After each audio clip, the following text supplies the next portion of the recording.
Hello, everybody. It is Wednesday night. It's 7 p. No, it's Monday night. Okay. Great start, Helms. I feel like, okay, a little peek behind the curtain. Starting out, we always did these on Wednesday nights. We changed it because someone, me, was being difficult. But I kind of have this like built-in, it's like a physiological response now. It's like lights, camera, action. You hit start and you say, hey, everybody, it's Wednesday night. So my apologies. Some of you will listen to this on a Wednesday. So, probably about 14% of the time, I'm going to be relatively correct here. But it's actually Monday night. It's 7 p.m. Eastern time. That's when we do these live on YouTube.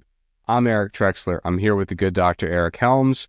And Helms, I am worried about you, if I could be candid.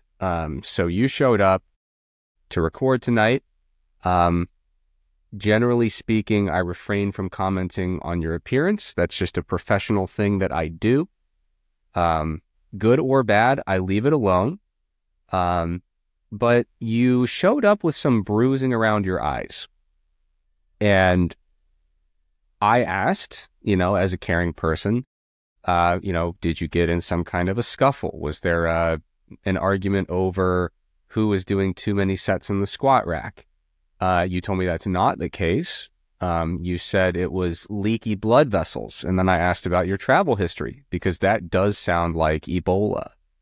So why don't you tell the good people what you've been up to and whether or not you're okay?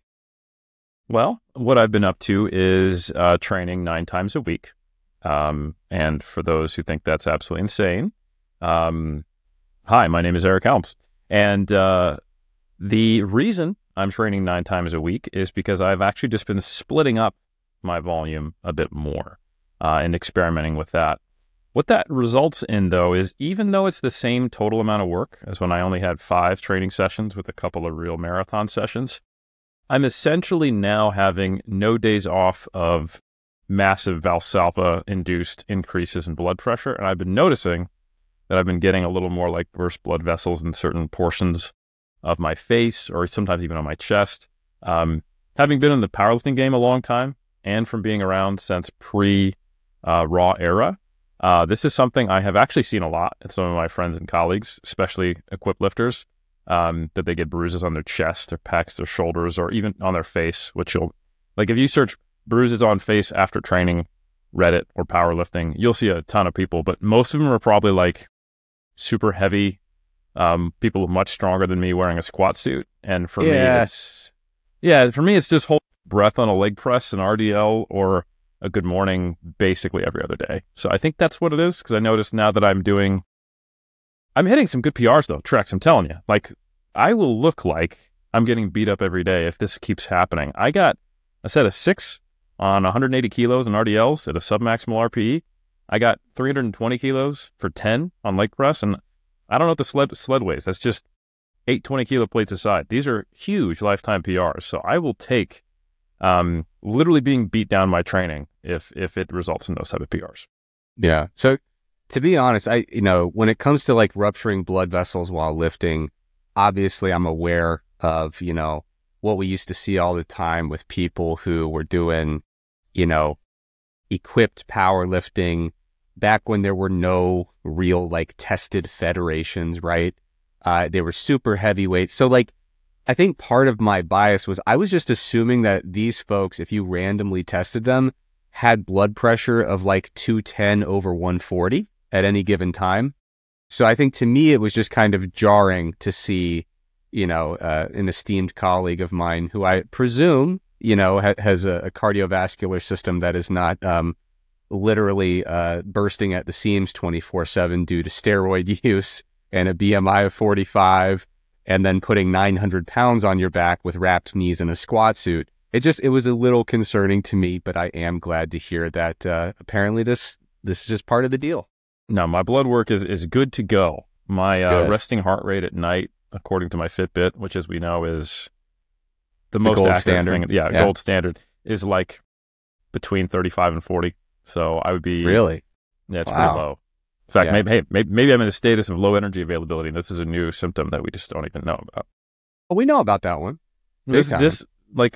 Oh, bruising no, around no. the eyes. I thought you were talking about your heart rate. I was like, what are you talking about? Yeah. No. I'm saying my Okay. heart rate is reflective of low energy availability, unless there's another spoke on that wheel that I was unaware of, like poor vascular compliance, or maybe I'm just eating too much salmon and fish oil. Maybe I'm just like, I've been like flooded with Coumadin equivalent, and I'm just bleeding everywhere, and all it takes is a little bit of pressure, and it just perfuses. I don't know. Yeah, this doesn't look like mercury poisoning, so I don't think you've done that again. But yeah, we'll figure it out. You weren't supposed to remember that. Yeah. To be fair, I don't want to poke fun. I actually, my blood pressure is becoming a problem. I've been like hanging out in like kind of high blood pressure. May or may not be why I've had such an interest in writing more health-oriented mass articles over the years. But anyway, yeah, so I'm not poking fun at my brethren who would prefer to have their blood pressure in a slightly better range. Don't worry about me, folks. I'll be okay. But, I'm not like a biohacker, but, when things start getting a little bit out of the normal range that you're shooting for, that's when I say, okay, I better nip this in the bud, right? So my systolic's not like hanging out at 200 all day, but nonetheless, been doing more walking. Someone alerted me to vegetables. A lot of them grow out of the ground, trees, whatever. Yeah. So I've been most of the time. Sometimes, a lot of green ones, orange, yellow, whatever. So I've been trying to get some of that going. But Helms, enough about us. I know a lot of people come here just for that, but a lot of people come here for a lot of college football analysis. And in my no, you can't have that visceral reaction, because we had a question in the chat. So that means this is me doing my job. But more importantly, and more to the point, the question was, how if we had any analysis coming up for the NFL Combine, which I believe should be happening soon. And Helms, you've been on record saying that is the only part of football that you have or ever will care about. So I don't have any stats to throw around yet, but it was a great thing to bring up in the chat. I had no idea it was happening. The college and NFL annual calendar has just been kind of like sprawling out as this like giant nonstop 12-month thing. So I had no idea that the Combine was coming up, if it is. But we will have to look up some crazy stats and make some projections for what we expect. Because there's always going to be some freak who just rolls in there and does 42 reps on the bench press with 225. Just absolutely insane athletes.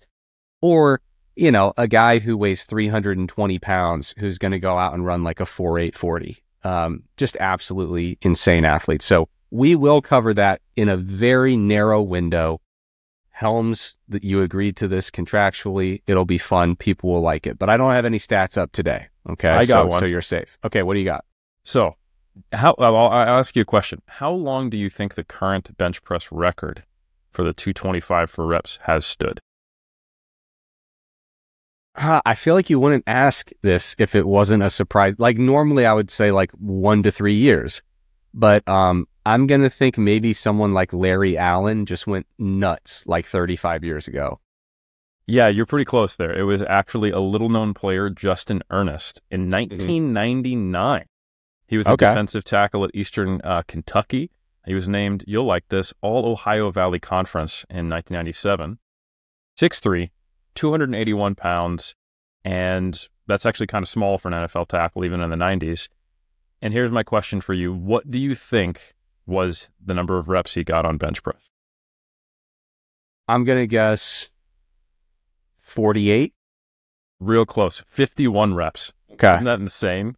Yeah. Okay. So I'm liking my guesses tonight. I'm feeling, I'm getting point. There. But yeah, the bench press is one of those things where there's like, that's the thing about it is you run into the guy in the gym with a BMI of 40 who's like, just so you know, I used to do, 35 plus reps of 225. And it's like 99 out of 100 are lying. But there is that one dude from Ohio that like was actually doing that. And it's so hard to tell. But yeah, that's crazy, man. So we're going to get all the stats whenever that happens. And I assume it's coming up if we're getting asked about it. But yeah, I remember, though, this is one of the things I always lean back on. I actually helped out with some combine prep many years ago, with Rob Wildman. He was down at Chip Smith's facility down there in Atlanta. And it was one of those facilities where people come to do their combine prep from all over the place. And it was really cool. Rob Wildman is a big sport nutrition guy, so we were helping out with some of the sport nutrition stuff. And it was such an eye-opening experience because I just know from being in the industry, you take a random person who's like in evidence-based fitness, walk them through there and say, how many of these guys are on steroids? And they would say, actually, that's a trick question. They are all on steroids. Look at these specimens, just their size, power, strength, physiques. And it just blows your mind when you actually talk to some of these people who have unreal genetics and exercise all day, even if it's not perfectly optimized throughout their college career or whatever. I was talking to this one guy who looked like he could walk into any natural bodybuilding show and win by a mile. Just you walk up and say, okay, it's over. Everyone go home. He was a running back. And we were asking him, because we were doing the nutrition stuff, and this is combine prep. They're coming in and basically doing like a 9 to 5 of working out. Like it's just so much of just everything. So we're like, at the end of the day, what'd you have for breakfast? Nothing. What'd you have for lunch? Nothing. What did you snack on throughout the day? Nothing. Okay, what kind of caloric beverages did you drink throughout the day? Nothing. Okay, so you just worked out like 3 sessions between 9 and 5 p.m. You haven't touched a calorie today. What are you going to eat when you go home? I don't know. I hadn't thought about it. Like, probably it is everything. I mean, it was like a peanut butter and jelly. Like, I don't really cook, It's just like, it's someone who's just like living out of a hotel, like living out of a suitcase and just like, what are you going to eat? I don't know. Who cares? Why do you ask? He literally seemed like it was this weird, like, what are you getting at? why are you asking these questions? But it just it really blows your mind when you start to talk to people who are truly elite genetically, and you find that they are surpassing your wildest dreams without thinking much about it or doing anything remotely close to optimally. And so that's that was such an eye-opening experience. And I remember we published a paper a while back on college football players with their fat-free mass index, and they were high. What do you know? It turns out that in one of the biggest sports in America that is flooded with cash and invests zillions of dollars into recruiting and development, there's actually some muscular guys there. And everyone was like, yeah, they're all on steroids. This research is trash. And after that combine prep, I was like, you fundamentally have no idea who we're talking about here. But anyway, yeah, football is, if nothing else, Helms, it's great for just the absolute unbelievable athletes who are just so strong and powerful. No human has any business being that big or strong. All right, Helms, let's get into the science here. Let's do it. We've tiptoed around some science. We mentioned fat-free mass index, so that counts. But we have quite an issue of mass coming up. We do. Short month. So that'll be published in under a week. It'll be published by the 1st of March, probably the day before. And in that issue, you had an article, which I enjoyed, and the reason I liked it was it touched on a topic that I can't get enough of. I've had to recuse myself from writing articles about this in mass because everyone kind of said, hey, Eric, enough is enough.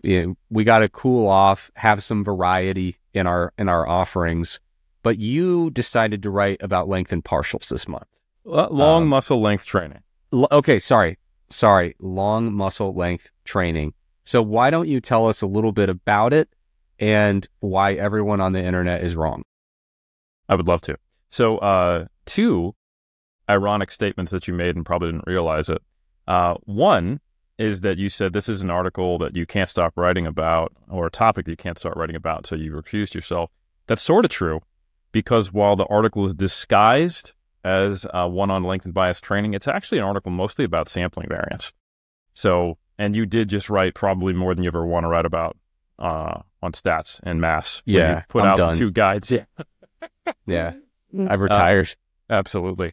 The other ironic thing is that just as much as, when we're not being tongue-in-cheek, just as much as I dislike college football. I know you don't like talking about lengthened bias training.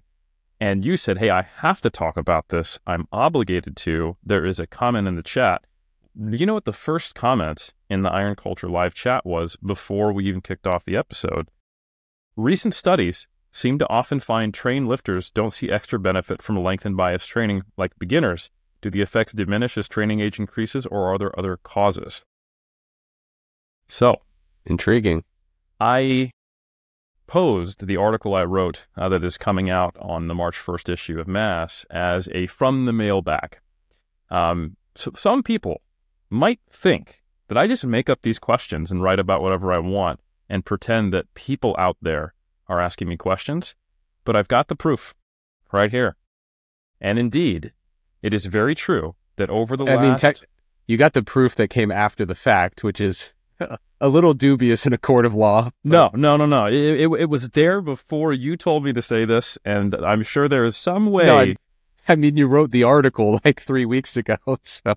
Yeah, but in the article I was saying, hey, people are asking this, and here people are still asking this, and it's not a plant. Yeah, it's a continuation. Okay? Correct. It is a continuing trend that I am still trying to address, probably because the article I wrote that addresses it hasn't come out yet, to your point. But nonetheless, Trex, what I'm getting at is that actually, over the last, I would say 3, 4, or 5 months, there has been this kind of whiplash effect for people following this area of research. There's a lot coming out on the broader topic of quote-unquote lengthened bias training. And if you felt like there was a lot coming out in 2023, and there was, it's even more now. So in the last 3 months alone, there has been 4 published papers, that's just since December, that are on some aspect of lengthened bias training. And I'm aware of another 4 papers that are actually preprints that have come out either in 2024 or 2025 that have not even yet gone through peer review. And the shocking part, Trex, is that unlike kind of where our heads were at in 2023, where it's like, oh, it's clearly, a mostly positive effect. We've got that one study that Wolf did where it didn't work on the arms for trained people. And that's not hamstring curls of different types or putting your arm over your head to get more long head, effect, or leaning back in the leg extension. That's just lengthened partials, which, to be clear, different types of lengthened bias training should not be conflated. But in this broad umbrella area, most of it was positive. But in these 8 ones that have come out in the last 3 months, or that haven't even come out yet, they're still preprints, 5 out of 3 actually had null findings. Ooh. And yeah, I think to summarize the general response in the evidence-based community to seeing this online, the sky is falling would be maybe a general response. I don't know who I am anymore, or if we're in a simulation, or if people had a bias, haha, I told you so. You are both somehow simultaneously trying to cook the books as well as proving yourself wrong and an idiot. And I choose both simultaneously, even though that's not possible. Yes, Trex. The phrase that came to mind for me is nail in the coffin. Nail in the coffin, yes, sir. Which is something you should really avoid ever saying as a researcher or someone who follows science-based content. Except Louise Burke had an excellent article, is the nail in the coffin of low-carb diets for endurance athletes. That one stood the test of time. Yeah. Question mark, though. So see. Well, if you read the full text, there weren't a lot of questions asked.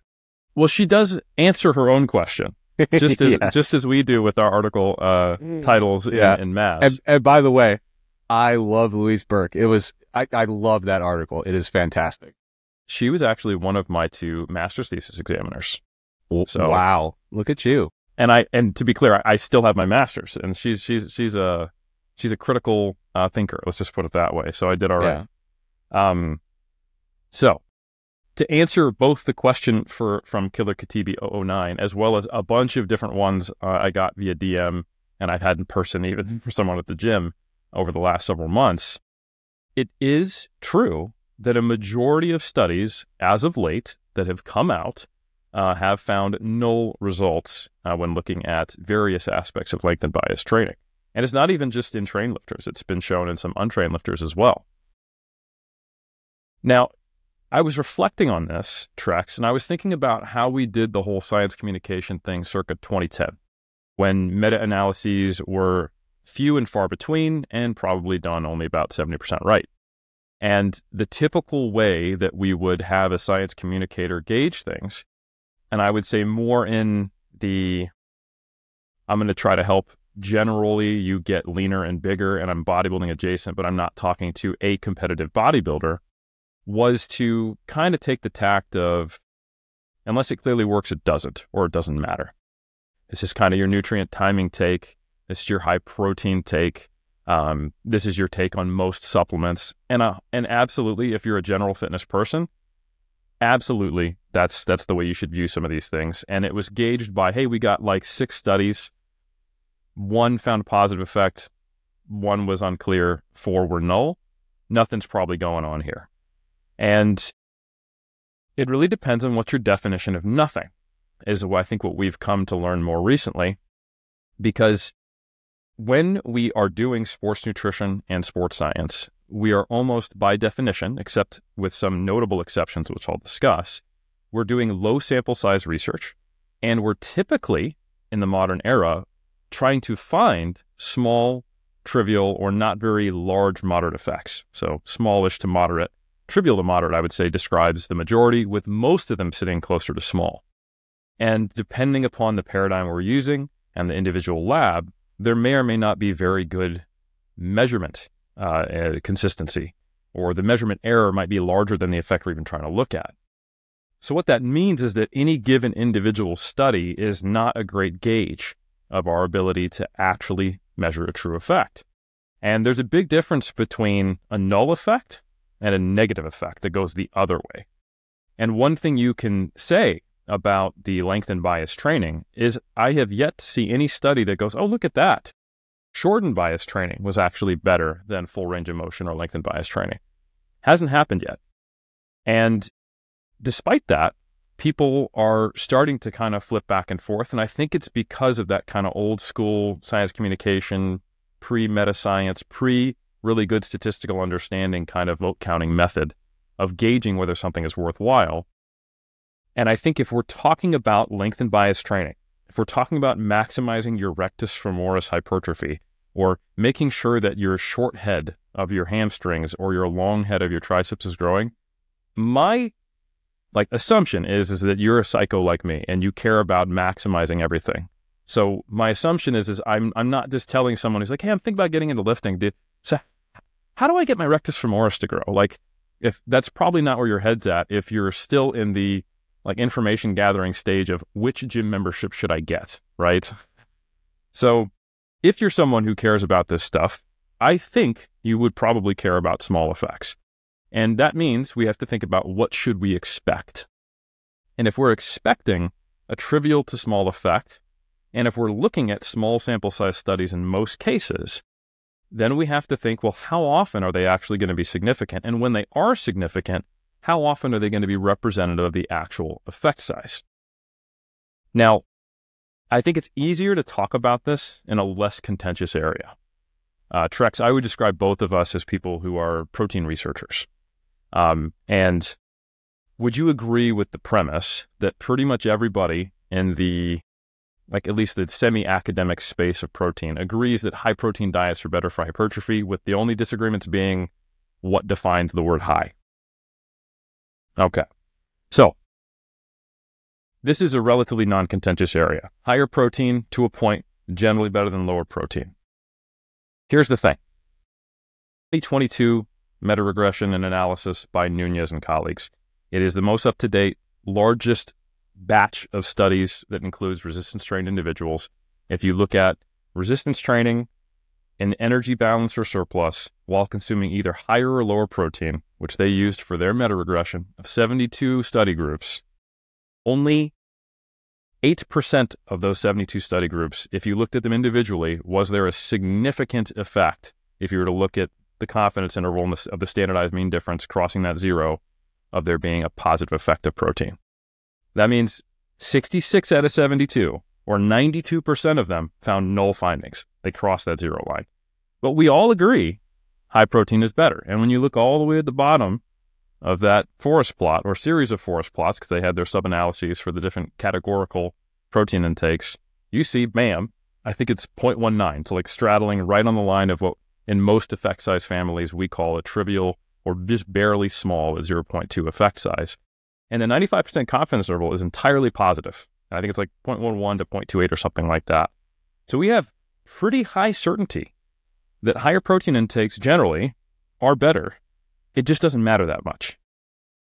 And I would ask everyone to consider that if we're talking about the difference between, say, a 30-degree knee angle difference on a leg press, that maybe we should also be hunting for a trivial effect size in terms of like quadricep thickness growth over 8 weeks in trained individuals, which is what that recent study by Larson and colleagues specifically sought out to figure out. And they found, oh my God, no effect. So to give a bit of a context to people who aren't following this line of research, we've had several studies which have kind of been shocking to people, right? Lengthened partials, area of contention. And I agree there are times when I would not even expect a lengthened partial to be better than full range of motion if it's already challenging in that initial range of motion, because it's kind of already a lengthened partial, right? But if you told me, hey, a dumbbell lateral raise versus a cable lateral raise with the cable set at hip height, I would bet money, or I'd put my chips on, I should say, that there's a higher probability of getting more deltoid growth in that cable lateral raise. If you ever go to a casino, you should know the chips do represent money, just for your information. Okay, that makes sense. Be careful out there. Yeah. Yeah. I've had some troubles with the bill collectors, and I keep sending them chips. They don't take it. So I understand now what happened. Okay. Well, life lessons. This is what happens when you only learn about things adjacent to bodybuilding. Okay. The other one that came out also by Larson. Larson's doing great work. And I actually think these were part of the same data collection, is they had leg press done to, I think, 100 degrees of knee flexion. So deepish, kind of parallel-ish, or as deep as that individual could go, letting the heel come up kind of, RP style, knees in the chest. No significant difference in quadricep muscle thickness specifically. That's all they looked at. And then here's also one I think is really important. James Steele was part of this. He talked about it a good bit.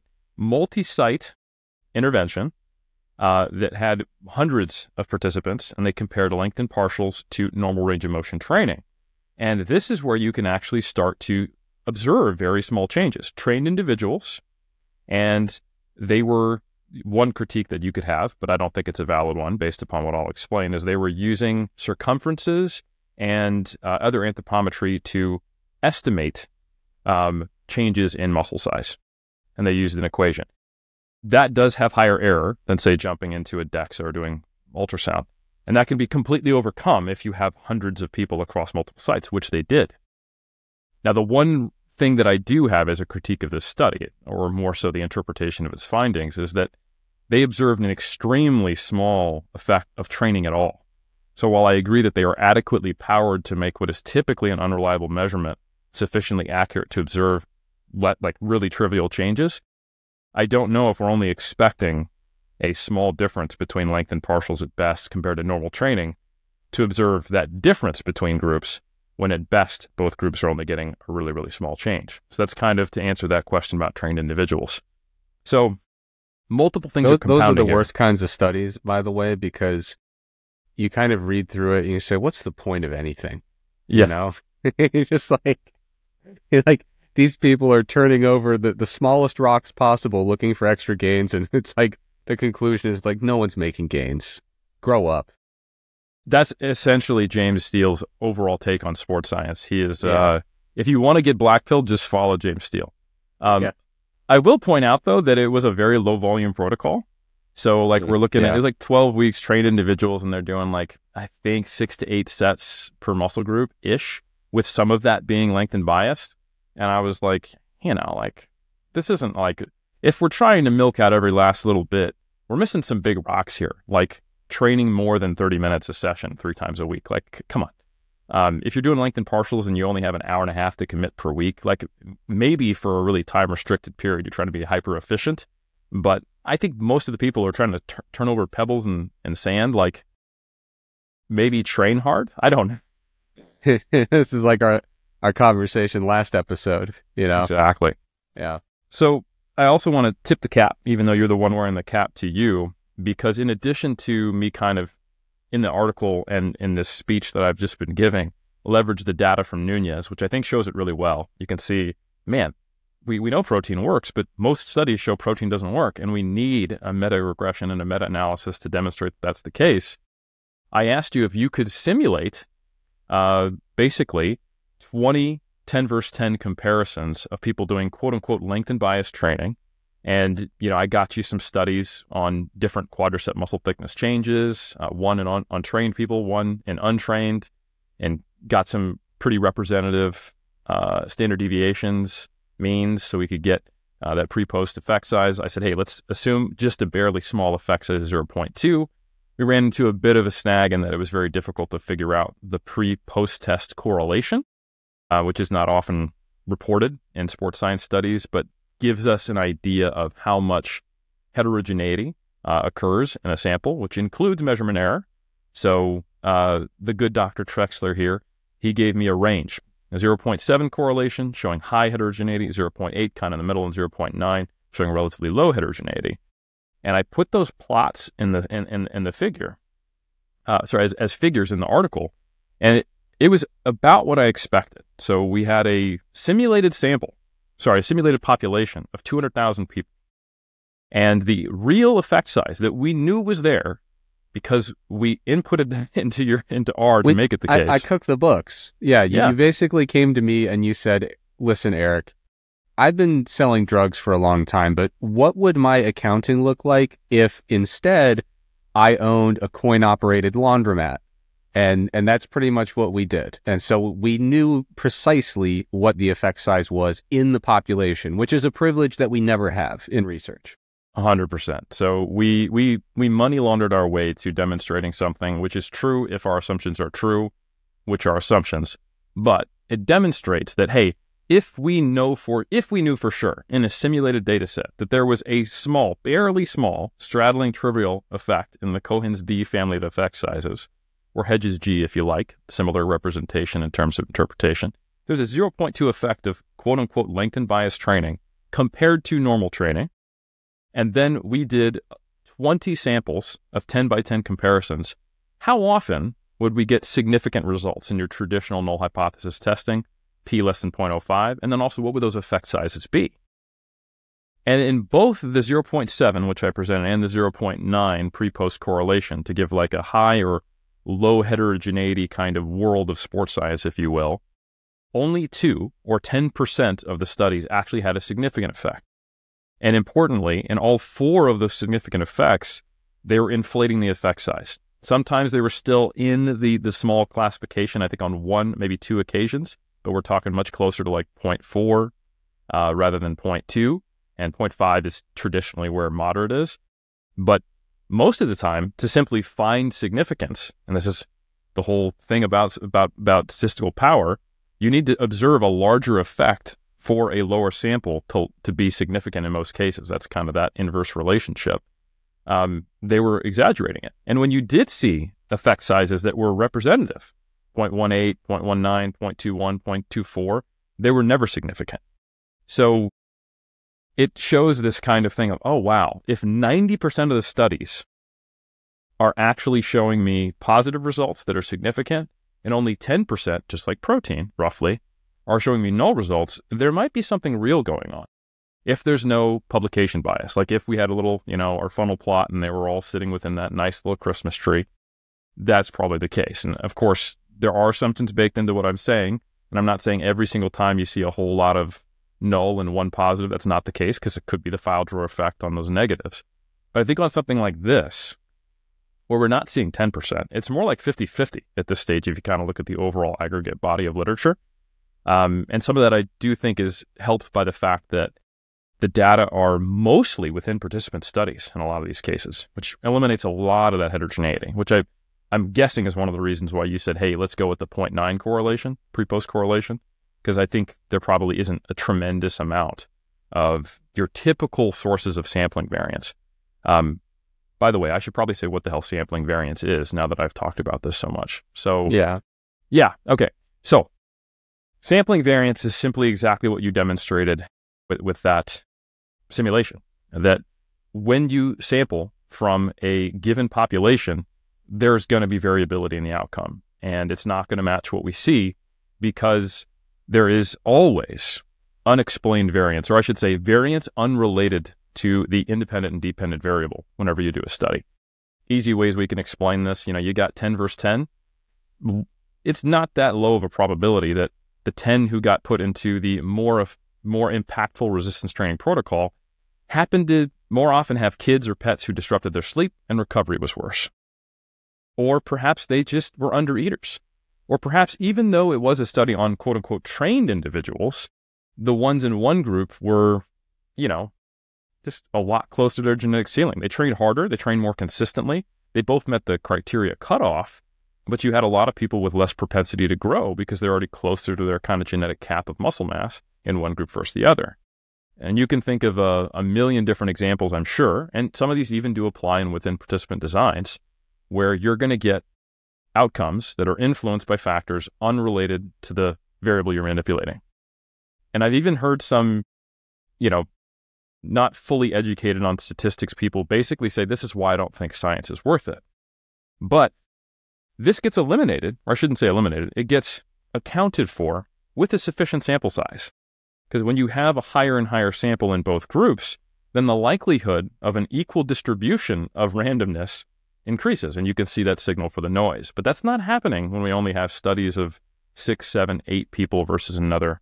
And that is essentially what we're dealing with in 90% of cases. The only probably adequately powered study that has been published on lengthened partials is Schneider. And like I said before, they saw a trivial effect, so I don't think you could observe a difference between there anyway. So we do kind of have to take a step back, pump the brakes, and instead of always trying to dive into the methods to tease out exactly what might have went wrong, like, and don't get me wrong, we do this in every issue of mass. And these could be the reasons, these methodological things we find that explain why there was a difference between conditions or between groups or between limbs, but we don't know that. So I claimed that I think perhaps one of the reasons that led to very similar outcomes in both left and right arms in Wolf's lengthened partial versus full range of motion study was that there actually wasn't as much of a difference in the range of motion as intended. When you look at the participant videos, there was maybe only like a 25% difference when it should have been more at most.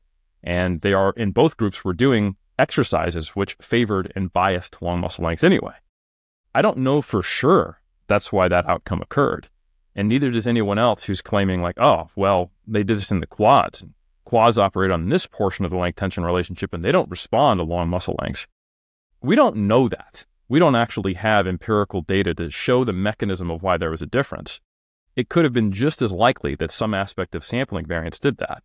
So I'm not saying we shouldn't try to tease out methodological explanations for why this might have occurred, but I have heard researchers, full-time researchers, who I respect, who have said things like, there's always a reason why, some studies don't replicate. And there is. But I think the implication when I hear them say that is they think it has to do with the methods or poor control or measurement error. And in reality, I think many times it's partially that, and it's also partially sampling variance, and it may be one much more than the other. But sampling variance is always at play to some degree. And that is just the nature of it. And that's why you really shouldn't get too caught up on any individual finding. And I even think, and I hate to say it because it kind of takes away some agency from the listener, but if you want to get closer to true, I got to speak the truth, that kind of a casual following of a given area of research where you're not sure that you're actually seeing every single study that comes out and kind of just doing a back of the mind vote counting tally of, oh yeah, that was leaning positive, that was leaning negative. I'll get a general sense of this. I don't know that you will.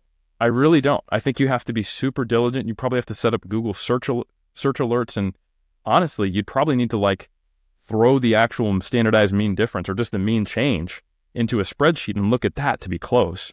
So it just shows you how important well-done meta-science is in our field. And if you try to gauge it in another way, I think you're probably going to be misled. And one thing that also stood out to me in that 0.7, that high heterogeneity simulated world that we could all be living in, we don't know. There was one study that had a p-value of 0.077, so nearly significant, and it had a negative moderate effect. So in contrast to a positive small one, it said, hey, it was nearly significant. There was a moderate negative effect. And imagine as well that there's an equal probability of any of these 20 studies coming out at any given order or time, because that's the way probability works. So what if there had been, back in 2022 or 2021, after we had the Pedrosa study and then the Cassiano study, and then bam, this one comes out and it goes, actually, we got a negative effect from lengthened partials, and it was nearly significant, and it was a moderate negative effect size.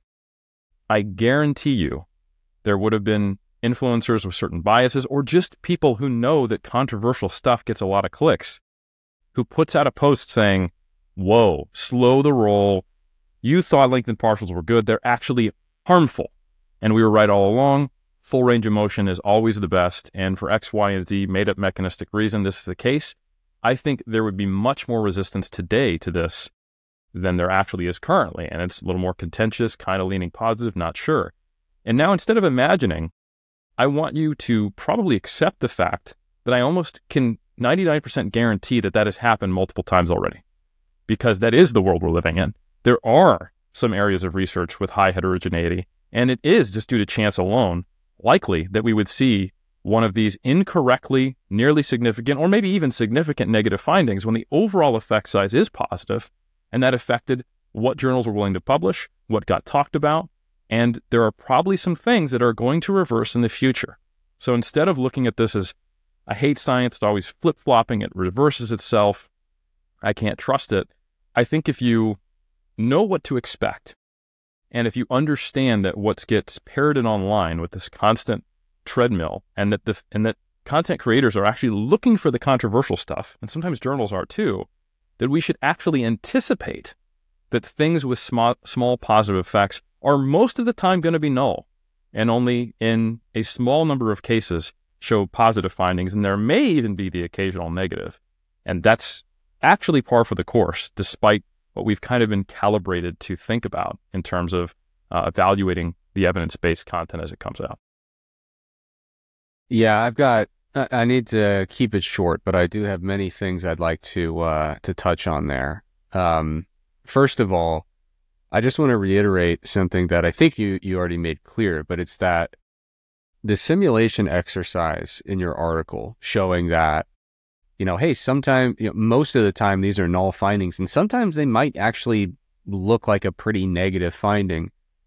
The intention of that simulation, the take-home point is not that that can happen or could happen, it's that it should happen. And I think that's one of the things about sampling error that gets really misunderstood, is that we're not saying it's this like wacky, fluky thing that, I don't know, maybe once every 20 years will happen. Like, this is how things should go down. And that's one of the reasons where you hear a lot of people talking about why small sample research is not useless, but we have to be really cautious with it. A really good example of sampling error would be if you're flipping a coin, right? And let's say that you flip a coin 4 times and you get heads 3 times and tails only once. You don't freak out. You don't say, well, wait a minute, it should be 50-50. What's happening with this coin? It's some kind of fraudulent coin that's been weighted on one side.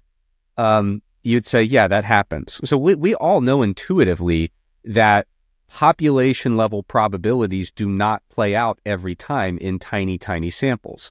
We know this to be true. We know it for certain.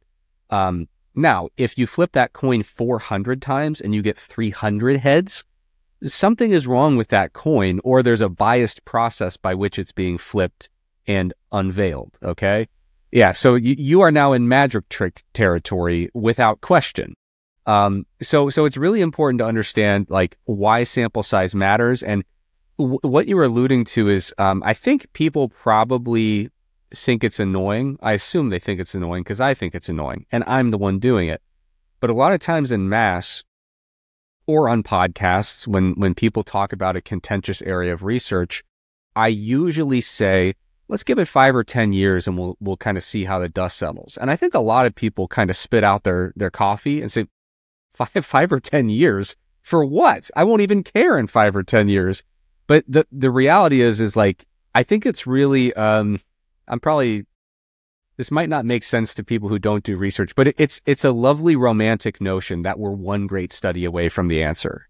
You know, like as researchers who almost exclusively have severe ego problems and personality disorders, we all think that we are the ones who are going to create this perfect study that's going to unveil the real truth of how reality works. Reality works via sampling error. And we do know that even if you design it perfectly well, sometimes, especially if it's a relatively small sample, going to get wacky stuff. And what we don't need is the one perfect study. What we actually need is like 18 very good studies. And that's going to help us kind of see how this stuff all gets together. Now, of course, you don't need quite as many studies if you have very good methods, tight control, and large sample sizes. But open up an exercise journal and go to a random page. N is less than 100. N is probably less than 30 in whatever page you just flip to, right? So that's just kind of a reality. And one of the things that I want to kind of reiterate is, Helms, you talked about how it's really common where there's some new area of research, and we're talking emerging stuff. The first few studies are coming out and people are following it closely. A lot of times we have the benefit that the first few studies are trickling into the literature and no one cares yet. But every now and then we'll get this kind of situation, and the first study is, show something positive, and then there's like maybe a null, then a positive, then 2 null, right? And it's kind of going back and forth. And a lot of folks have told me over the years, they're like, I'm really into, I actually don't want to frame it as a people told me kind of story. I have observed being interested in the creation of evidence-based fitness content going back, I don't know, what year is it, 2025? I mean, remember getting into this stuff 15 years ago. And I think that there was a really pervasive idea, even among like the really sharp people that make content in fitness, that it was like, I like physiology. That's what got me into fitness. I'm going to very intensely study physiology, and I refuse to understand statistics. It's not that I don't, it's that I won't. I don't need it because I understand the physiology well enough that I don't need all that statistics crap. And I think one of the things that's really unfortunate about that, among many, is that when you run into this situation where there's a few small studies trickling out, you have no tools to work with in terms of interpretation. You don't have the right tools. The tools you have are, first, you start fishing around for patterns that cannot possibly be elucidated, right? So there's 3 studies. One's in females, one's in males, and one's in a mixed sex sample. And you say, I guess this doesn't work in women, right? And it's like, well, you have no basis for establishing that pattern. Even if you wanted to, maybe you'll end up being right, but we can't even hope to identify that pattern. But one of your tools is to go into this sparse data and create these intricate images out of like constellations of stars, right? Where it's like, yeah, I mean, that I guess is a lion, but like it could also be a ladle, who knows, right? So that's one of the things that's an issue. But after you exhaust that, and you usually drive yourself nuts looking for patterns that don't exist, the next thing is calling bullshit. And you just say like, oh yeah, this research group finds positive findings because they're crooks. Or this research group finds negative findings because they're sloppy, or null findings because they're sloppy. Or this group finds negative findings because they hate the group that finds the positive findings. So like, it really puts you in a situation where you're looking for patterns that cannot possibly be elucidated, or you're just slinging mud. And so that's why I'm glad to see, especially within the last few years, a rising tide in evidence-based fitness where people are saying, we don't just get into stats for its own sake. We get into it because stats are kind of what makes this whole enterprise run. I think it's worth noting that if you show me a paper that dramatically changed how you view blank, meal timing, protein intake, lengthened partials, lengthened bias training, volume, frequency, any paper that you want to send me as being one that you thought was impactful, there's a p-value in it. And there's not just a p-value in it, the conclusions are fully based on the p-values within that paper. So for me, as someone who enjoys statistics, it kind of breaks my heart every time someone says, well, I don't need to learn all that crap. I don't even need a superficial understanding of that crap. I'm just going to focus on the physiology. And then you say, well, show me a physiology paper that's meaningful to you. And 100% of the conclusions are based on statistics. So I think papers like this, or, articles like this, discussions like this, they're not sexy. There's not a lot of clickbait that we can derive from this. But I think that they are fundamentally critical because it really helps shift that perspective from, when you start seeing these conflicting findings. We went through this with the citrulline literature many years ago, where it was like there were a few papers coming out, look kind of good, then kind of null, then, something in the middle. Beta-alanine too. And beta-alanine too, yeah. But, there are a lot of people who are kind of riding the ups and downs of like, oh, this worked 6 years ago, but now it sucks. And it's like, that doesn't really make sense. And so eventually, even after, I published a meta-analysis about citrulline. And even in the meta-analysis, I was like, you know what? There's not really enough studies for me to feel incredible about this conclusion. So I kind of framed in the meta-analysis, I did my best using my linguistic tools available to me to kind of reiterate, like, this is a tentative progress report on what citrulline's looking like. And the effect size was exactly the kind of thing we're talking about now, right? At 0.2. Seems like it's kind of a trivial positive thing. So anyway, I'm kind of going on and on, but like, I think it's really important to recognize that this story is going to repeat over and over again. So you might as well understand it now rather than later. When it comes to the sampling error stuff or sampling variance, they're synonymous. And I think rather than when we run into these situations like we did with citrulline, beta-alanine, now lengthened bias training, when you see what appears to be contradictory findings and you get that queasy feeling inside of like cognitive dissonance and like, well, wait a minute, things either work or they don't. Why would a thing simultaneously work and not work? It's really liberating and clarifying to understand not only can this happen, this absolutely ought to happen when we talk about small effects. And I think that is ultimately the real value of the work you put into that article is saying this isn't just a warning about something that could be out there. This is something that if you want to follow the exercise science literature, you better get really comfortable with it, because we don't see a lot of effect sizes above 0.2 or 0.3. Unless we're really going for the low-hanging fruit. Does a 36-week endurance exercise program increase VO2 max? Turns out it does. Untrained individuals who are sedentary exactly, previously, yeah. In previously critically ill individuals who were on bed rest for 3 months. Like, unless you're looking at those kinds of effects of like, does exercise impact the body? Yes. But when you're talking about these little things of tweaking this, tweaking that, throwing a little powder or potion in the mix, yeah, you better get comfortable with the mixed findings. And, I do want to clarify, we also have to hesitate of attributing everything to like, well, okay, one positive study came out, then two null. We shouldn't file everything away as, well, clearly this is going to end up being a small effect, but in the positive, and it will be useful. So like, for example, we did see, we've seen things like with, what was that purported testosterone boost? D-aspartic acid. Yeah, D-aspartic acid. We had three studies when one flipped negative, and I was like, let's hold the phone. Not 30 studies like we do in the area of like lengthened bias training. Yeah, but it was one of those things. The first study came out and it was like, oh, beautiful. Apparently this is a really potent test booster, and we can all be natty and have testosterone coming out of our ears, and it'll be great. But that one really, after that first little glimmer of optimism, eventually it just kind of tanked and kind of fell off the map.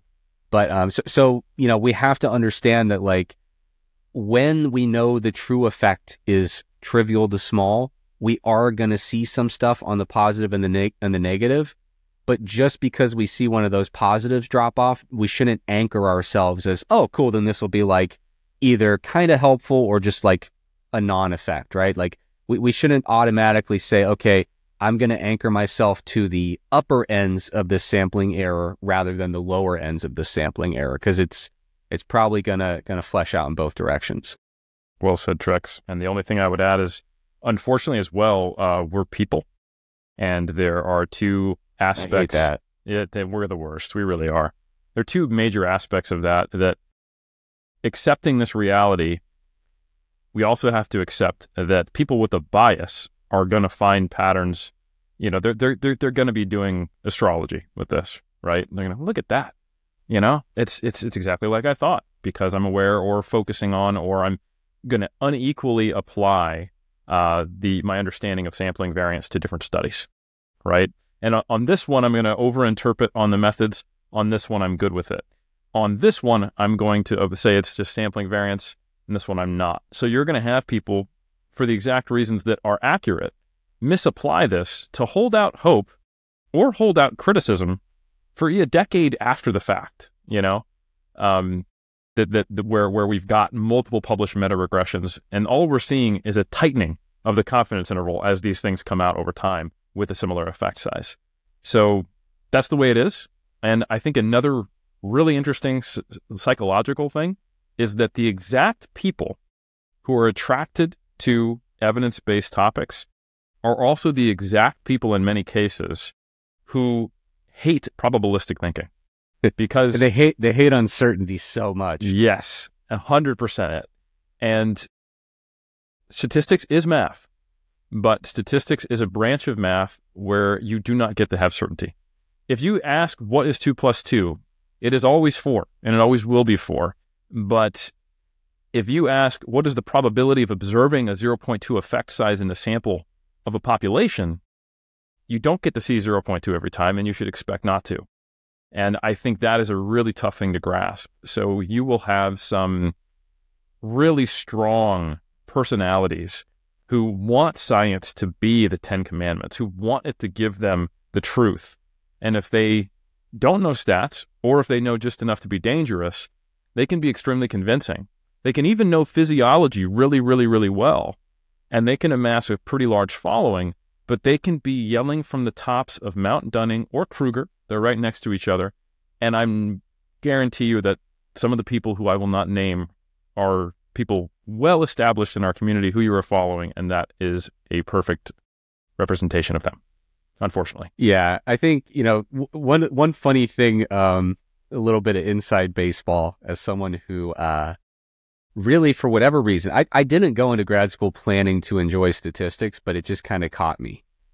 And one of the things that I think drew me to it was this kind of this coy game that statistics plays on you as you're learning it, where it's like, even when you're just learning, like, what is the right way to analyze this data? I mean, you start asking at, like, you know, once you get beyond like undergrad level stats and you start getting into like doctoral level stats, you know, you'll say, what's the right way to do this? And, you know, your professor is basically like one of these, like, a stat professor, if they're doing their job right, they basically speak in riddles. They're like an old wizard who refuses to give any kind of straightforward answer to any question. There are many winding paths up to the Mount Mordor, but which one will get you there safest? And you're like, so Bayesian is a no-go on this study? Yeah. So like, yeah, so they'll say like, well, there are many ways. And then you just like get into this back and forth where every time you get an answer, you're like, that's either a riddle or you are telling me I'm asking the wrong question or something. But yeah, it's really funny that I got into it thinking stats were like, here's this flow chart and it gets you to the truth. But even in the process of like figuring out what's the right way to do stats, you find like a lot of it is, well, that's a pretty philosophical question that you're asking. And it's always so slippery. And you really do have to just kind of steep in it for a long time and develop your own compass of like, where do I fall on these different spectra of, on any statistical decision? essentially like liberal to conservative, as it goes statistically speaking. But I remember probably the funniest thing that I can remember kind of explaining one of these via anecdote is I was really going down a rabbit hole about post hoc tests. So after you have like an ANOVA that is comparing, let's say, 4 groups, and it says, well, there's something significant in here. Some of these groups are different from others. Then you have to go follow up with tests to say, well, which ones and in what manner? And you need to do some adjustments to make sure that you're not just running a zillion tests, which inflates your error rate on any given test. And certainly your cumulative error rate is more correct. But I remember my professor, who was like this brilliant guy who was like 80 years old. He had been threatening to retire for like 15 years, but he kept showing up. And he was brilliant. And he basically said like a thing that caught my ear so wrong. And I was like, I've been using that post hoc test for a long time, and I've never heard that in my life. Like it's not that I don't believe you. It's just I want to see how this works in the literature. So I'm diving through the literature. I can't find anything peer reviewed. I'm all over the forums for stats. I can't find anything. Searching and searching far and wide. This was many years ago, before large language models would have maybe taken me right to it or lied to me just to make me feel better. And so eventually I find in like the deepest, darkest internet forum for statistical sickos, just absolute degenerates. And I finally found the source of someone else saying that this thing is true. And after this long back and forth of like professional statisticians arguing about it, they all reached an agreement. Okay, this is valid. And the original source was because Bill Ware said so. And that was my professor. And I was like, you have got to be kidding me. So basically, there's a dark room where all the statisticians are getting together and figuring this stuff out. And then they just share riddles with each other and hope no one ever finds the actual source. But all that is to say, like, if you don't like uncertainty, like you said, Helms, statistics is not for you. But unfortunately, like, that's kind of the engine that makes this whole thing go, or at least helps us turn, data sheets into conclusions in the context of an exercise science research. So, exercise science study. So, yeah, man, it's slippery stuff. It's annoying. It requires so much patience. And yeah, I hate being the person who says it all the time. But when someone says, who can reconcile this for me? And it's like, well, it's not who, it's when. And it's not in 6 months when the next study comes out. It's in 6 years when the next 13 studies come out. Holy Bonferroni, my friend. And I get it why many of the non-necessarily researcher, but highly intelligent, evidence-based folks out there have typical personalities and lean into biomechanics and physiology, because they are essentially the math of human movement and ultimately, when it really comes down to it, the math of the way things change biochemically in the body.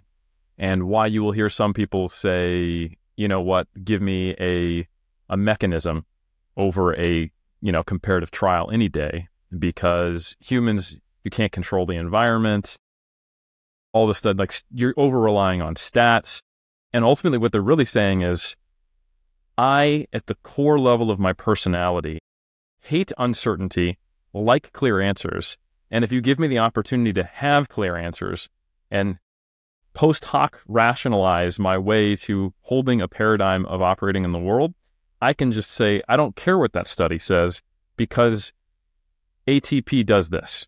Or I don't care what that study says because this is the way motor unit recruitment operates. Or I don't care what that study says because I would rather rely on things that don't have sampling error. And they'll be extremely, extremely specific on things that they know about. They will give you highly detailed answers. They won't just say it depends. They can tell you what it depends on when they're talking about the biomechanics or the physiology that they're well versed in. But when you ask them why the meta-regression is not valid, they'll just kind of they'll take 100 million steps back and make a high-level generalization that someone with just a little bit of stats knowledge could go, that's not accurate, but it sounds smart. because it's sufficient for them to have convinced themselves that they want to live in this world where they don't need to actually understand probabilistic thinking. And it's all just bullshit and over-reliance on stats. So I'm not saying you shouldn't know physiology or biomechanics. I think you really should. I think you can over-rely purely on empirical findings because there needs to be a physiological or biomechanical rationale for the way things work that comports with the things that are well established. And unfortunately for the folks who like mechanisms over empirical studies, if you go all the way back to the mechanisms, which they are heavily reliant on that are well established, I hate to tell you this, but we actually established those mechanisms through empirical research. But don't tell them that. That's really going to mess up their worldview. So anyway. No, it all started when I was born. Everything before that is mechanisms. And now all this newfangled stuff is empiricist garbage. I do find it, I'm going to be slightly snarky here, but I do find it a little bit ironic, if not comical, that there are a lot of folks who are kind of like the old school types in fitness. And if you were to talk to them about anything related to training, and you said like, you know what, I know that training or nutrition, I know that this strategy would probably be good for my development and help bring me to the next level, but I don't really like it. And I much prefer this thing over here. So I'm going to do this thing over here instead. They would be hypercritical of you and say, this isn't about doing what's fun. It's about doing what's correct. Like, you have to do the hard things, not just the things you like. That's how you get better. Suck it up and do the hard part because it's good for you. And they will beat their chest spouting off all these mechanisms for whatever field of study they enjoy engaging with. But then when you tell them, like, you would be a lot better at this if you took some time to humble yourself and learn some statistics. And they're like, oh yeah, I'm not going to do that. I'm going to keep doing the stuff I like. So like, I don't know, as someone who's a little bit primed to be on the snarky, if not cynical side, I do find it funny that like you can observe people whose content does not at all match their actions when it comes to like, what do you need to be better at the things that you're currently doing, and how harsh on you or how harsh are you on people who refuse to do the hard stuff that would benefit them? And there's just like this huge discrepancy that I find comical. I get a chuckle out of it. It's called getting old, Trex. You just tell other people what they need to do, and then you are totally unwilling to change. And I say that as someone who's old, that is true. We have the proof for that. I feel it creeping in, and I rail against it with every fiber of my being. Every time I'm like, oh God, ain't nobody got time for that. And I was like, I look in the mirror and I go, who are you? I ain't got time for that. You spend like 30 hours a week training to get gains that may not even come. You need to not get old. And I make myself not be that which I hate. Yeah, it is weird though, because like, I mentioned Bill Ware earlier, who was one of my stats professors who was just incredible. And this man was like 80, and he was on the cutting edge of using R for statistics.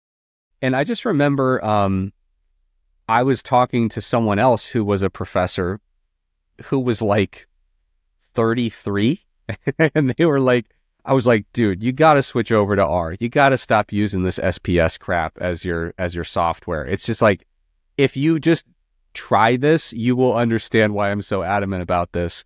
And they're like, dude, I've already like done all my training. I'm old now.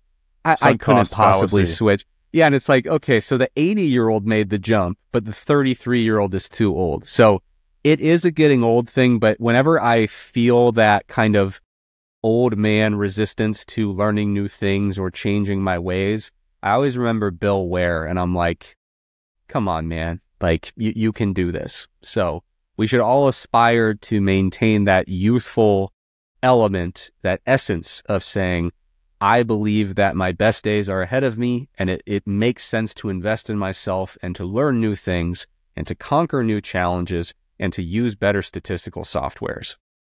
Or just become friends with Eric Trexler and James Steele and learn it on a conceptual level. But if you actually had to open R you would be like, oh my God. And well, actually, to be honest, I remember I talked to you about this, Trex, and you and also my good friend, Dr. Matt Cross, who's a statistical advisor for our school, discouraged me from going down the rabbit hole of learning R because of other things that I need to do, but encouraged me to still maintain an increasing knowledge of the conceptual applications of stats generally. But man, with ChatGPT assisted R, it seems like it's so much easier to learn now. Well, yeah. So here's the thing. Now you're gonna get me going on a tangent that no one cares about. But No. Chin Hua Chong just asked, this is Dr. Trexler's online nemesis. I would like to know if Dr. Helms likes to use R, SAS, SPSS, or MATLAB for his statistical software. Dr. Helms likes to ask Dr. Trexler or some of his other colleagues to use R, is the answer to that. Yeah.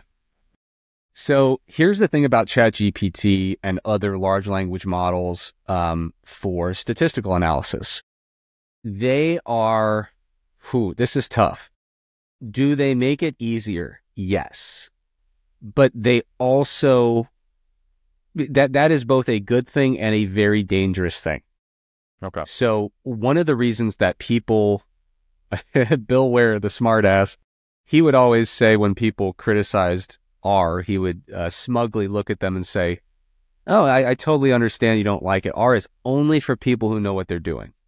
And he would literally say that to people's face in academic settings. But the thing about it is the reason people like it so much is because it has infinite flexibility. Infinite. And so what that means is you can now with large language models know just enough to be dangerous with it. Whereas a lot of other statistical softwares previously had been so limited that it was basically like riding a train down the tracks. And it's like, yeah, you could pull the switch and go left or right, but like you're not going off-roading through the mud, And so there are some instances where if I want to take a little shortcut and get just the gist of it down, I'll hop in a large language model, say, hey, here's kind of my variable names. Here's what I'm trying to put together. And it can help me with some of the more just like straight up coding. Instead of hard coding everything, it'll write me some functions and loops and things like that. But then when you get down to it, I'll be like, hey, dude, what you did right here is terrible statistical practice. And like, clearly someone wrote this on a blog somewhere as what they do. And that's where you're grabbing this from. But that is bad statistical practice and would lead me somewhere between an insufficient answer to just a wrong answer because you didn't really tweak all these tweakable things correctly. So I would say it's good to supplement your learning with these large language models. Code. Like it'll find errors. Yeah. Yeah, but it's good to kind of supplement your learning with that. But it is not yet a replacement for getting your hands dirty, diving into that code after it's generated and making sure that everything's tightened up the way it needs to be. Yeah, and to be clear, I was more so saying that from the perspective of someone who is intimidated by the process of coding itself. Yeah. Rather than someone who's going, well, I don't need to learn the statistical concepts that are underlying. No. Yeah. What I'm saying is you actually do need to, like if I didn't know any R coding, like how the language and architecture works, I would not be able to edit the large language model outputs in a way that would actually be accurate and sufficient for my needs. So I'm not saying like you learning know these that you're wrong because you wouldn't be able to tell in the code that it did something different than you thought it did. Yeah. So basically, what you would do is you would get caught in this loop where R kicks back an error and you tell it to ChatGPT and then they change it and you get like a new error and you go back and forth, or they just get you something that doesn't catch any errors or doesn't, create any errors, but ultimately is not the right way to get at your question. There's some tweaks that need to be made. And I can't imagine how I would make those if I didn't know the coding language. And more importantly, the actual architecture of what's happening behind the screen. So all of that is to say, like, if you're someone who's got the jitters about kind of opening it up and typing the first few letters into that big open scary box, absolutely the large language models get you past that first hurdle, but it's still definitely worthwhile to sink your teeth into learning the language and the architecture so that you can actually modify those outputs. And if nothing else, like I can't, maybe this is my personality type, but if I actually like just did a few like natural language prompts, got code for analysis, and then published a paper with it, I would live in a state of terror of just from not understanding what was happening in that code. You know what I mean? So Yeah. I think it's one of those things. You got to learn alongside it, but it is a tremendous learning aid for sure. Yeah. And to be a less facetious answer to Chin-Hua Chong, the only software I have used as someone who has occasionally done the stats for his own papers has been JASP and SPSS. And JASP is fantastic, by the way. It's great. It's like the better UI open source version of SPSS. And then back before it was denigrated online, I also was pretty good with the spreadsheets for MBI. Hopkins, there you go, man. Hopkins World. So yeah. Someone said, what about Python? Python's great. I think it's more of a field specific thing. I guarantee if I came up in the engineering world or the mathematics world, I'd probably be doing a lot more in Python and or MATLAB. So yeah, Python's cool. A lot of people argue. Here's something that's relevant, Helms. Sports science. Are you familiar? I think so. Sport and exercise science, is that in the same realm? Yeah. Kind of. I'm talking about the sports science industry. Oh, yeah, like being a sports scientist for a team. Yeah, so it's an emerging industry that honestly is kind of odd because like I also have degrees that say sports science on them. We did zero of what would actually prepare you to be a professional sports scientist. Not knocking my programs, it's just like this thing just kind of popped up quickly. But basically, so it has been. This is a really interesting distinction because I've heard it's so strange to me that America just kind of came into this so late. But yeah, big time. Cottage industry, and you get a sports science degree in England, anywhere in the UK, to be honest, Ireland, Europe, Australia, New Zealand. Like my job did prepare me to be a sports scientist, Oh, see that yeah. My degree did prepare me to be a sports scientist. I didn't lean into that portion of it at all. But yeah. So I've been doing a little sports science stuff here at Duke. And fortunately, I am a disgusting person who's really into stats and coding, so I felt pretty okay with it. But at least in the American circles, who are the folks who are doing sports science, it is basically you're basically a data scientist more than anything. So a lot of it is kind of like low-level software engineering almost. You have to be very good at coding across multiple languages, very, very tech savvy. So it's kind of like data scientist / visualization expert / low-key software engineer gets plopped into a sports team and they say, hey, we're going to give you massive amounts of data from all sorts of technologies. You have to integrate it in a meaningful, cohesive way and build us dashboards so that our coaches can look at a thing and say, green is good. So, kind of simplified visualizations. This is going down. We want it to go up. We need to do something about that, Yeah. High Performance Sport New Zealand, back when I first started my program at AUT, they're in the same building. Most of the alumni of our sports science programs end up working or I should say the other way around. Most of these strength conditioning and sports science members of High Performance Sport New Zealand are AUT alumni.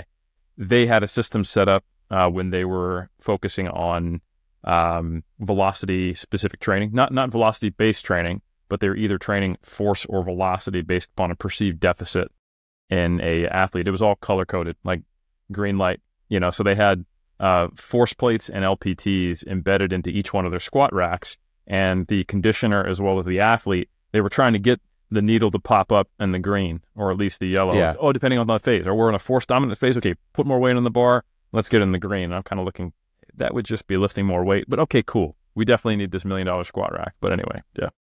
No, and I should acknowledge, I kind of painted with a broad brush in a general sense. I will say I've been very impressed, at least with every coach that I've personally interacted with has been super enthusiastic and very knowledgeable. So like, I do think it kind of depends on the sport, the culture, the area that you're in. in terms of how much people embrace some of the complexities of sports science. I've been really impressed with every person that I've interacted with in the space, but I have heard horror stories of elsewhere where people make these like really insightful observations, these beautiful dashboards, and they go kind of underappreciated. But fortunately, that's not been my experience at all. But anyway, the reason I brought it up is in the sports science world, you get a lot of folks who are really torn. Do I go the R path or do I go the Python path? Relevant to the question in the chat. And people go both ways and have a great deal of success. So it really doesn't matter. But you will find, honestly, if you're young enough and you have the appetite for it, being at least decent in both is probably a good move if you want to get into sports science, because you will get plopped into a Major League Baseball program where they say, we all do R, period. Or you get plopped into a program where they say, we all do Python, period. And it's literally a deal breaker if you say, well, what if everyone changes to accommodate my linguistic preferences? It's like, yeah, we'll just find somebody else. So yeah, if you want to go into that world, definitely you want to get into that stuff. But Helms, I think we've pushed our dear audience as far as we possibly can in terms of the minutia. We have to do some actual like rapid fire fitness related question answering. My proposal is that we each take 2 from the individual chats that we feel we can answer in under 5 minutes. I do 2, you do 2, we close it down. What do you say? Yep, that sounds good. Do you have any picked out on your end? I do. Okay, so you're going to do the iron culture ones. I'll do the mass ones. Yeah, if you're good with that. Yep.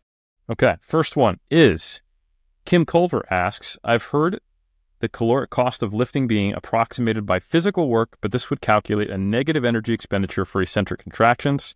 Surely our muscles use some positive amount of ATP during eccentric contractions. Do we know how this compares to concentric exercise? So Kim, I think you are being just a little too literal in your interpretation of what you've heard of this. So work is actually calculated by, mass, displacement, and you can figure out, work over time, right? But when people say work, a lot of the times it's shorthand for volume load. So they're literally just calculating the concentric reps times sets times load. And then that does scale linearly with total energy expenditure, but it is not directly proportionate, if I recall correctly from the research I've looked at. And also when people call eccentrics negatives, or when you're thinking about positive or negative work, that's not the same thing. So you actually do absolutely use ATP when you're performing an eccentric contraction. I should say an eccentric action, because it's not really contracting, but it is less. Eccentric actions are much more energy efficient than concentric. But no, it is not a perpetual motion energy creation magic machine to do an eccentric where you're actually reducing the amount of calorie expenditure. So 2 things just to clarify. When people say work, most of the time it's a proxy for volume load. And then when people say that caloric cost in physical work are roughly the same, they're talking about the volume load calculation having the same rough directionality and magnitude as energy expenditure. And then finally, yes, we do expend ATP to do eccentric contractions, but it's substantially less than concentric. You want to tackle one? Yeah, I can do that. Got a question from Noah. Would there be any upsides or downsides to wearing a weighted vest throughout the day while averaging 7,000 to 10,000 steps? There would be both. So on the upsides, if this is important to you, you will probably note an increase in your physical activity energy expenditure.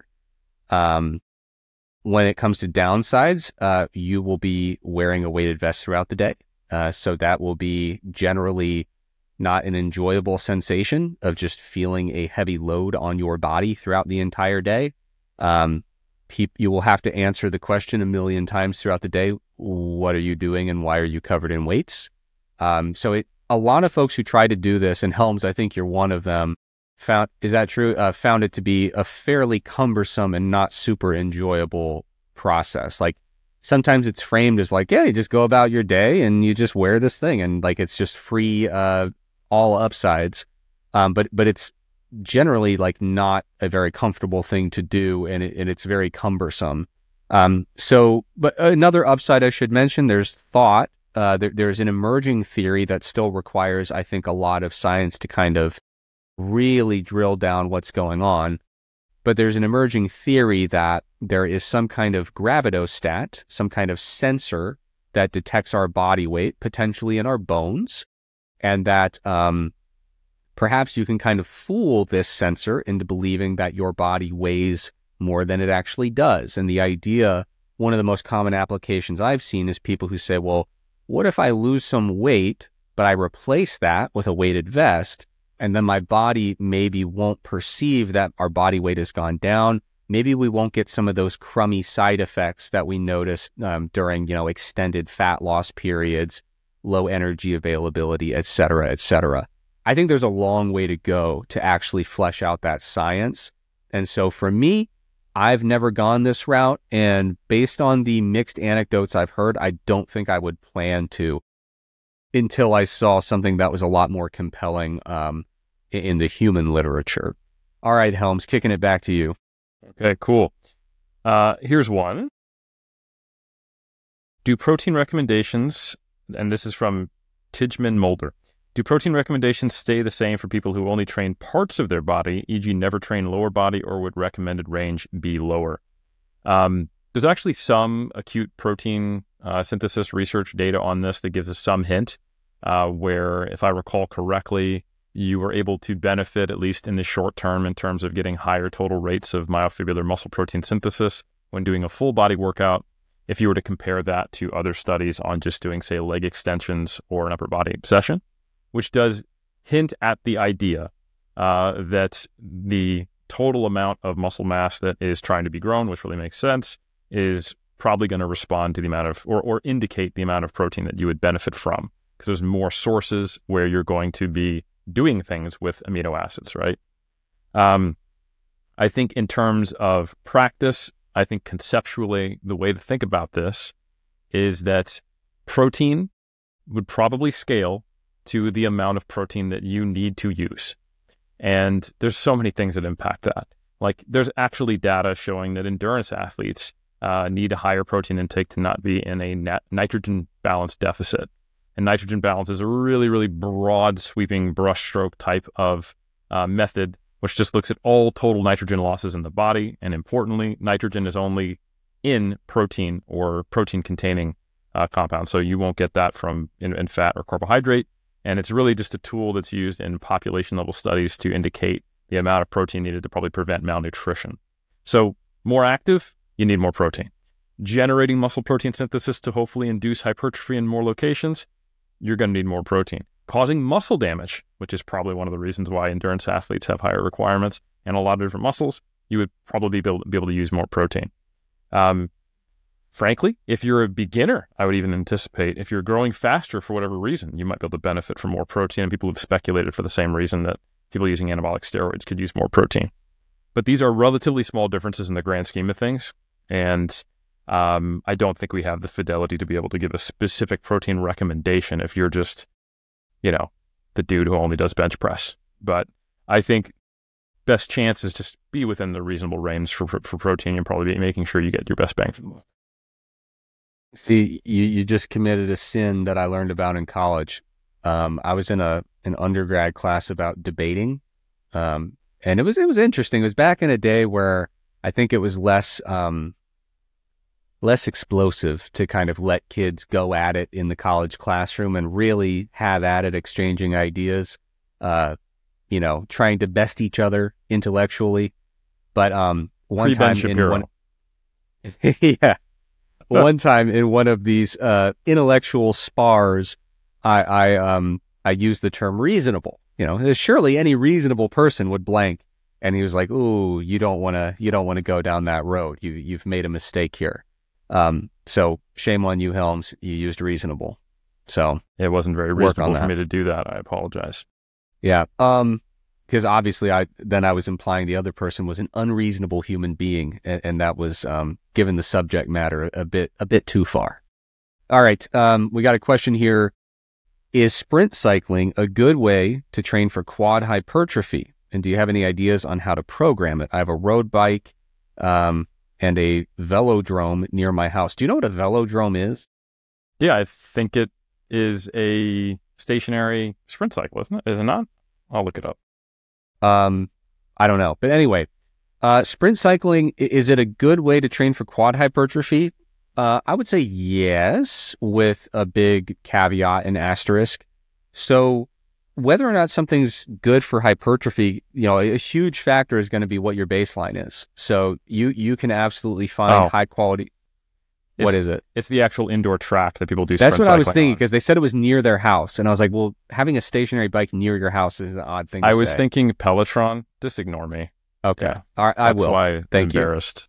Yeah. So anyway, a lot of it has to do with where you're starting. So that you'll find really good research papers where people do a walking program and they induce leg hypertrophy, because they were in a really low state of fitness before the intervention. Then you'll find, studies that scale it up in a little bit and they say, well, guess what? We're going to do BFR walking. And then people who were in not quite as bad a shape at baseline still induce hypertrophy via that walking. And then you'll find studies that, well, guess what? Now we're going to do stair walking. And, some people will grow from that too. So it really comes down to where you're starting and where you're trying to get. And sprint cycling definitely falls within that paradigm between walking and on flat ground and the most optimal lower body resistance training program you could possibly design for hypertrophy. So it definitely falls in the middle there. So would I expect a lot of hypertrophy if Helms, who are the top IFBB pros these days? Give me a couple names. Nick Walker's up there, right? Yeah. Nick Walker. You could take Chris Bumstead, just retired, but he's up there. Yeah. She plays second in open division. Sure. So if we have Nick Walker and we put him in a sprint cycling program, I do not think we're going to untap new hypertrophy, especially if it's replacing his lower body training, right? So all of that is to say, I think a good percentage of the population would actually experience some quad hypertrophy from a dedicated sprint cycling program.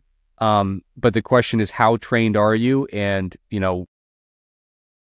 basically, what are we replacing when we make room for this sprint cycling?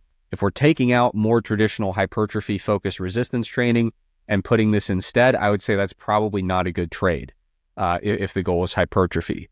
In terms of how I would program it, generally speaking, I would focus on very high-intensity work.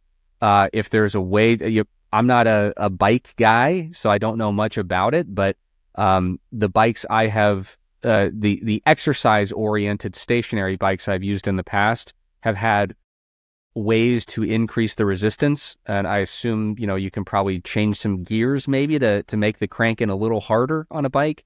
But basically, I would go for as much resistance as I could generate, and I would go for short bursts, anywhere from maybe 30 seconds to a minute at a time, taking, after these intense intervals, taking a couple minutes to rest with some active recovery in between, maybe do anywhere from 10 to 15 really intense sprints during a session, perhaps working up eventually into some higher volumes. And I'd maybe do that 3 or 4 times a week. That's probably how I put it together. I don't feel great about that. I wouldn't say like this is the Trexler method sprint cycling hypertrophy program, but that's kind of the basics just in terms of balancing. We want to get a good stimulus from it. But I tell you what, man, in terms of paying the cost of admission and really paying your dues for hypertrophy, sprint cycling is going to be a nasty way to do it, man. It's brutal. And so you really have to factor in, how in the world am I going to recover from this really nasty stuff? Because if you're sprinting for hypertrophy, it's going to be brutal. And just one thing I want to add to address the potential question that led to this question. There are amazing pictures of sprint cyclists who have redonkulous quads. In every single one of those examples, those guys also train legs. Just please be aware of that. They squat like a truck. Yes. Yeah. Yeah. I used a picture of one of them in the class that I'm teaching this semester, and I made that exact case. I was kind of talking about specificity of training. Are you able to hear me? You look like you're okay. But so I was talking about specificity of training, and as part of this lecture, I had a picture of the really famous German guy whose quad. He looks like he could go toe-to-toe with an IFBB pro in terms of quad mass and shape. And I was like, believe me, this helps for his cycling, but those quads are not from cycling. This guy is probably squatting 4 days a week, bending bars, Tom Platt style. So yeah, it's very important to address that. So good call, Helms. No worries, man. All right, man. I think we're done for the day, right? We're wrapping it up. Let's close it down. There are some other questions, but I think those were the most pertinent ones that were practical and wouldn't take forever. Yes. All right. Well, everyone, thanks so much for joining us. We appreciate it as always. This is one of those episodes where we got a little, we really dove into the topic here. Didn't have quite as much time for questions, but we always appreciate the questions. We try to answer as many as we possibly can. So thank you so much for dropping those in the YouTube live chat. Be sure to like, rate, subscribe, review, share, send to a friend, all that stuff. Generally good ratings are preferred. If you're going to leave a bad rating, I'd consider maybe just forgetting about it. Do something else. Go for a walk in the park. Find a way to enjoy your time that doesn't involve hurting Helms and his economic prospects. Yes. And also, now, if you want to see us live in the future, is there an opportunity for that, Trex? Absolutely. I almost forgot, even though you reminded me right before we recorded. The whole mass crew, Trexler, Helms, Zordos, Colenso, Semple, we are all going to be presenting at the Sports Nutrition Association Conference in Austin, Texas, April 12th and 13th, I believe. And boy, are we looking forward to it. It's going to be absolutely fantastic. Austin, Texas is a beautiful city. If you've never been, make the trip out, catch the whole mass crew. And by the way, an incredible lineup of other speakers. We could go on and on. Helms, do you want to name drop a few of the legends that'll be joining us? Lauren Conlon. We got Dr. Joe Klemczewski. We've got Gabriel Fundero. These are all folks who've been on Iron Culture as well. We've got more than that. We got Cliff Harvey. Danny Lennon. Yep. You just got to watch your back, but then you can get all the benefits and none of the death if you do that. And more. Sean Arendt. There's a bunch of great presenters. And it's going to be an awesome time. Awesome. Helms, can I trouble you to put your headphone back in so the reverb doesn't pop into your microphone? Appreciate it. So it's going to be an incredible conference, an incredible event. We're going to have so much fun with it. Also, Jeremy Etier, I don't know if you mentioned him. He will be doing the keynote presentation. That's going to be fantastic. So yeah, come out, have a good time, barbecue, Mexican food, all that stuff. It's a great conference too, because we get to interact with the participants. It's typically a pretty low ratio of participants to number of speakers. So there's a lot of opportunities for Q&A, chatting between talks. It's a great way to mix and mingle and network. Intimate. Yes. That's the term. Intimate. So if you want to get to chat with the mass crew in a non-YouTube setting, that's the way to do it. And then, of course, if you love what we're doing here and you want to support, the best way to do that is by going over to massresearchreview.com and becoming a member of the mass community, and you'll get Helms's beautiful article all about lengthened-biased training and sampling variants and everything in between. That'll be coming out the first of the month. So everyone, thank you so much. We will be back in a week with another episode. Everyone take care of yourself, and see you in 7 days.